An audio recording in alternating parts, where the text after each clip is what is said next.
So it's Grandpa Mike here again.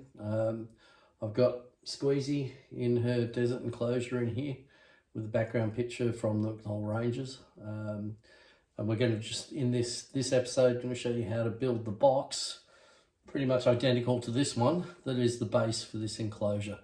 So get your carpentry skills ready. Let's go.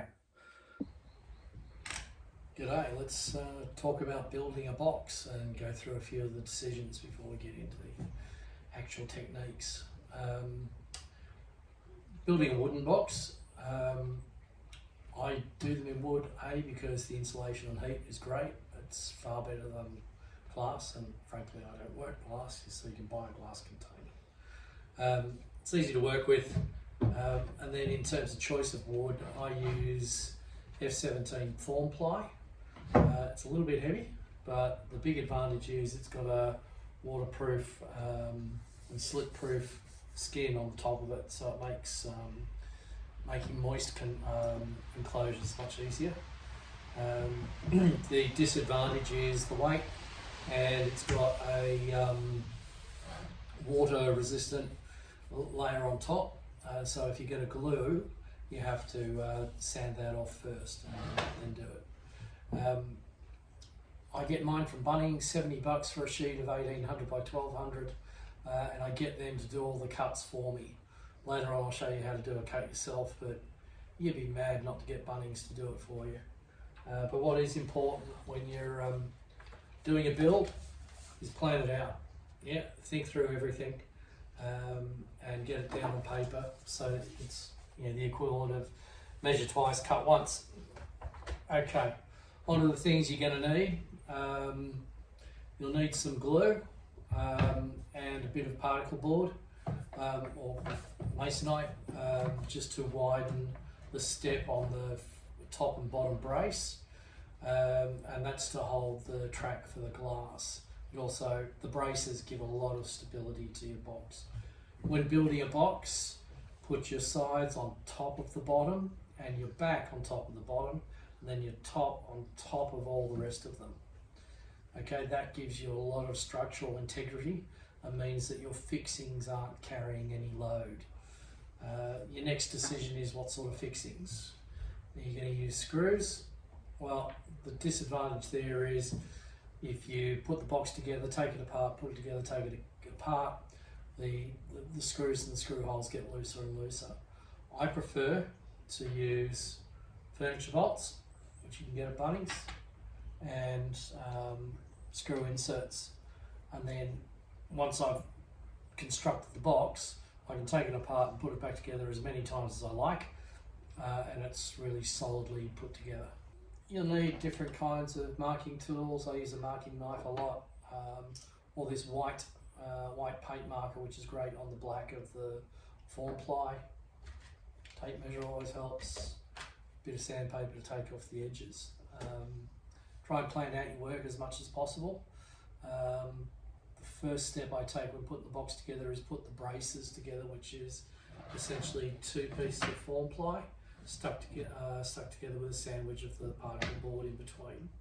I do that so that they're dry by the time I want to fix them into the box, and I also secure it with countersunk screws just so it all holds together. Okay, I'm going to show you how to make your cuts if you haven't made them at Bunnings. So I'm going to use my circular saw, and what I've done is I've put a guide rail, screwed it into the sheet, and used plaster a square to make sure it's all nice and square. So once you get done that and lined up your blade on your line, just go for the cut and one smooth go.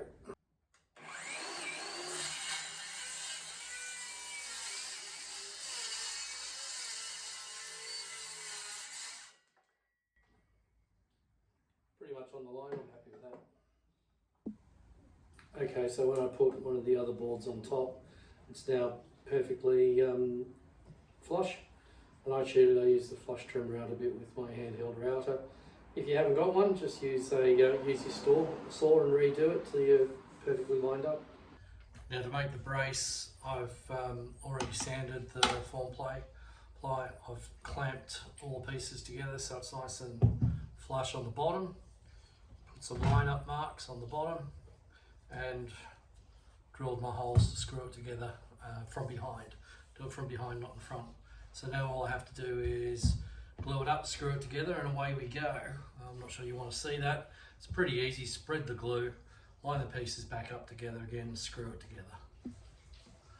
Okay, so we've completed gluing up the front braces. You can see there's a step on that. That's the top one. The braces give the box structural integrity. They serve two other functions as well. The glass track goes on the inside. Now that's the top brace. It's about 60, 80 millimeters deep. What that does is it creates a box at the top of the cage to hold the hot area. And this is one of the things that helps keep the temperatures up in the enclosure. The bottom brace is taller, and that's so that we can put all our substrate into this box, because it's going to be a bioactive enclosure, so we need drainage, soil, and then some plants. And it also, again, gives it structural integrity. So that's why we've got those things. The other thing to note is that these have been built longer than the space they're going to fit into, so that we can cut them down to exact size when we put the final box together. Okay, step one is do your layout, get all your pieces together, measure them up, confirm the measurements, write them on the board, work out your orientation, what's the back, what's the front, top, bottom, what the measures are, which side. So this is a side piece, it's the left hand side, and this writing's on the inside, so I know exactly how it orients in the construction. Get all your panels labelled up. Next thing is mark the position where the furniture poles are going to go in on the outside piece. So that'll be along the on the bottom, the back, and the top.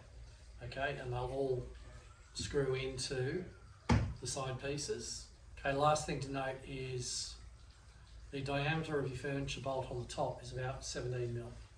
So you need a 20 mil Forstner bit to countersink about 2 millimeters, so that when the bolt goes in, it's flush with the board.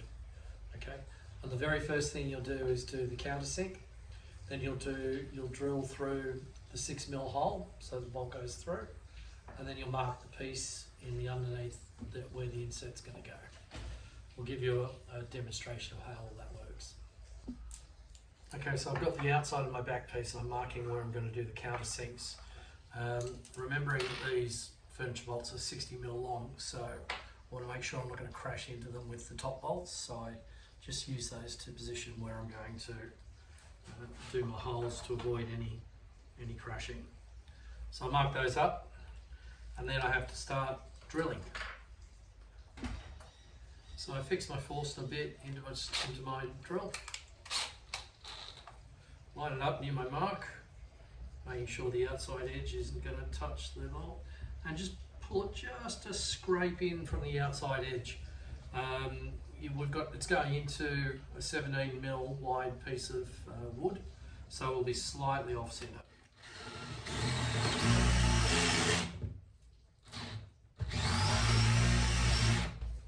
Okay, that's the countersink. Check, bolts below, good as gold. And then if you have a nice close look, you can see that there's a center hole there, and that's where you're going to put your 600 mil bit through to line your boards up. So I want to just show you the clamp setup here to try and keep it square. Square block, a couple of clamps holding the two pieces together. This is just to get the first bolt in, and as you get each bolt in, you realign things, and then it's easier to pull together. So you can see that that is dead square for both screws. So I'm going to screw through for the top one and set that bolt, and once that's done, I'll line up the second one and we'll start moving that way. Okay, so it's quite simply a 6 mil diameter brad bit.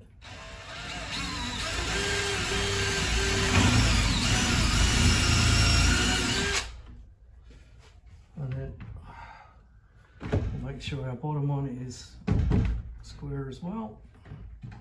Let's see if we can't get through there.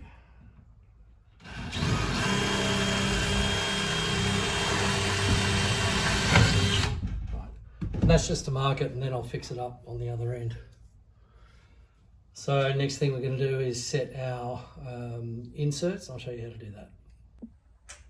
And so you remember we marked the lower one. So I'll just get my bit here. It's clamped into the bench here, vertically down.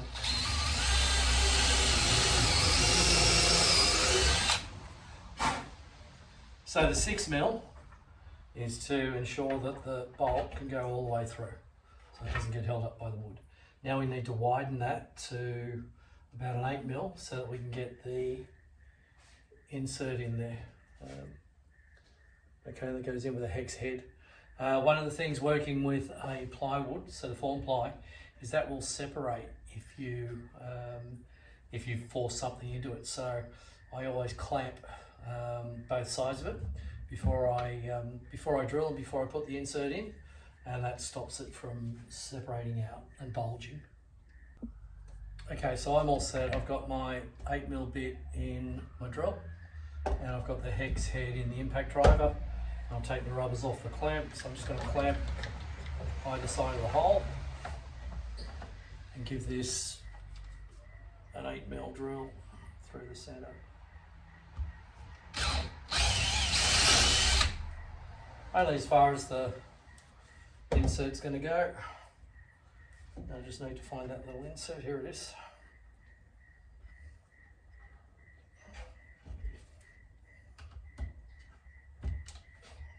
Try and get it in straight.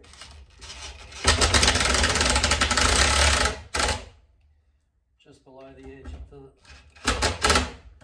wood. Then we take the clamp off. Hasn't really bowed. And then when we screw it on, just going to screw in like that and bring them in really tight. So I'll go and do the others and then we'll see how they come together.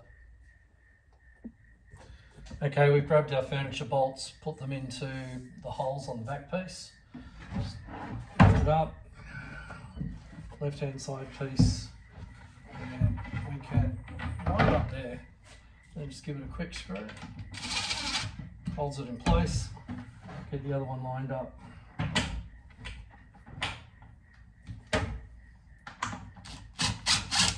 Holds it in place, slowly tighten it.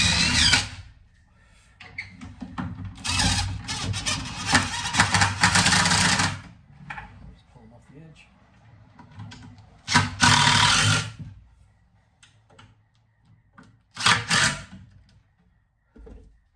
There you go, absolutely flush, beautifully square, countersunk, all set. Now you just build the rest, you box the rest of the way around. So next bit we do is we do the side pieces here for the other side, and then we can put the top on and the bottom on.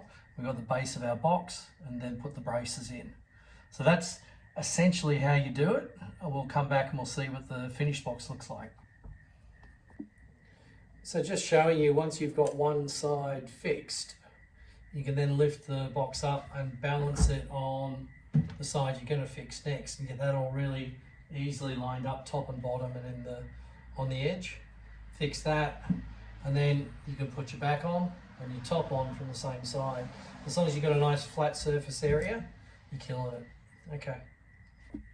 I forgot to mention, when you're drilling the 8mm hole for the insert, use a Viper bit. You can see it's got the tapered head, so that'll center automatically in the 6mm hole you drilled. Okay, so here's pretty much the finished box. It's really solid. It's heavy. It's about 30 kilos. We put the braces in. We've only fixed the braces from underneath on the bottom one. And that's because if the glass doesn't fit perfectly and we need to trim off something from the brace, we can just shave a bit off the bottom. And then those screws will still be aligned, and then we can put in the side screws at the end of it. The other thing I'm going to do is just paint off the exposed wood with some black spray paint, which I'll do for you in a second. So you'll see the difference. Now, something we do want to test is that the square, internal square, is the same height all the way along so that the glass slides along and doesn't catch. So I've just got something measured to fit one side, and fits inside perfectly there. Just bring it over to the other side, and again perfect on this side. So that means that a glass will slide cleanly all the way across. So that's a nice little test. So now we're just going to give it a bit of a paint, and we'll see how it finishes up. This one's just a squirts. This one's flat black. Sometimes I go to semi-gloss, and it's really just to seal off the exposed wood.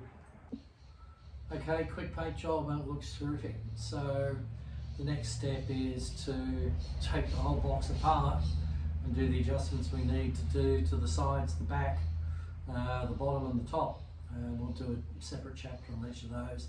And pretty much I outlined it in the introduction, the things we need to look at. You can go with the basic box and then make your decisions how you're going to fill out the enclosure for your animals, but we're doing the ultimate enclosure, so we're going to put a whole lot of extras in it. See you next time. Okay, look, sometimes things go wrong. It's possible to strip the hex on the furniture bolts and you get it just spinning. The way to fix it is to get an angle grinder, do a small cut across the bolt, then use a big screwdriver to undo it. I just wanted to show you this because it will happen. Not everything is perfect. You just got to work out how to fix stuff.